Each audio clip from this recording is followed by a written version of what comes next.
Thank you for coming. This is exciting. It's great to see everybody here. We've been, a lot of us, on the phone for a number of months, every couple of weeks, talking about developments and meeting people face to face and getting together to see how we can work together to make this process successful is exciting for me, and I hope for you as well.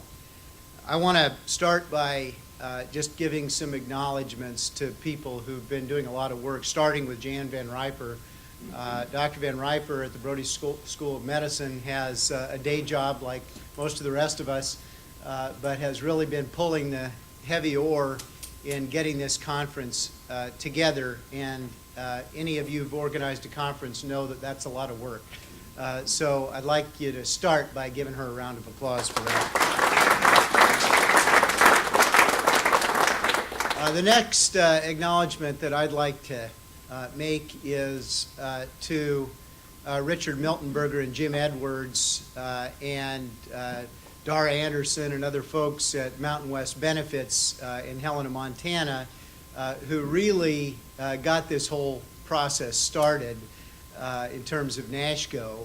They contacted me with a vision not only to build a co-op in Montana, but a recognition that the only way that we were going to be successful is if we work together, and that we needed to form an alliance that provided a platform for people to come together and share information, share expertise, share resources, and be successful together.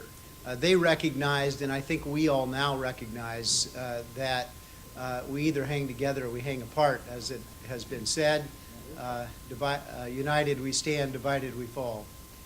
So Richard Miltenberger and Jim Edwards are both here today, and this was really their idea that brought us here today. So I look forward to making sure that they connect with everybody else here. The National Cooperative Business Association, NCBA, has been a tremendous partner in terms of helping us to define what we might be able to accomplish working together to make the consumer-oriented and operated plans, co-ops, achieve some of the advantages and some of the commitment to membership and membership control that has been achieved in the co-op sector nationally in other areas. And they're with us here today, John Dunn, Tom Decker, and we're going to hear from their leader here as well. So NCBA has been a great partner, and we look forward to working with them in the future. The advisory committee, of course, we have Alan Fieser and Terry Gardner from the advisory committee with us today, and they did great work in putting the rules together. And the folks at HHS, from Barbara Smith to Richard Popper to Steve Larson, who've been working very hard to get the rules out that will define the parameters of our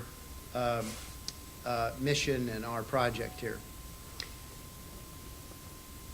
Now, just I guess want to make a few comments for a few short minutes here. In June of 2009, the Washington Post reported that Senate Budget Committee Chairman Kent Conrad introduced a potential compromise, as they described it, on the public plan called federally chartered co-ops. And Senator Conrad specifically talked about the ability of co-ops to achieve some of the same competitive forces in the marketplace that others had hoped that the public option would achieve. And he referred specifically to Group Health of Puget Sound and its 580,000 members and the success that they had had in Washington State. Fast forward to March 14th of 2011, the advisory committee at its third meeting introduced publicly its draft recommendations to HHS on rules addressing governance, finance, and infrastructure, and urging that loans go out not later than the end of 2011 to make sure that the co-ops are in a position to be up and running and competitive in January of 2014 on the exchanges. So here we are today, and we have a great program with a lot of good resources and information. We're going to be asking some key questions and looking for answers to those questions. Questions like, what will the rules require of us? What steps do we take to create a co-op? Who are our key partners? How do we work together to achieve scale, efficiency, and market power?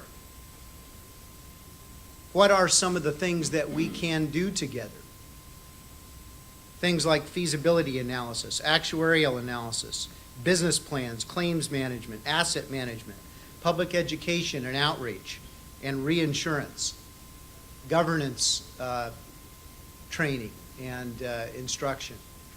Many different options that we have for working together and sorting out what we can do on our own and what we should work together on.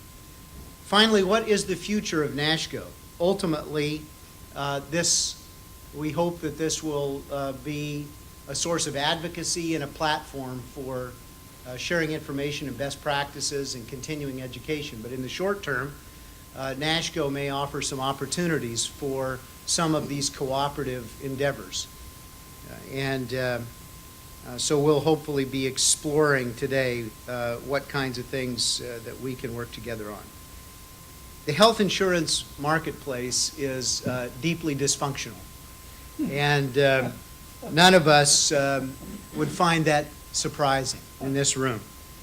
We all come from backgrounds where we have some exposure to this dysfunction.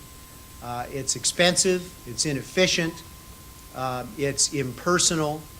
People are dissatisfied with it. There's 40-some million uninsured Americans, and while this is a relatively small group in this room, we have a remarkable opportunity. And it's a steep climb with a rather daunting mission ahead of us, but let us begin.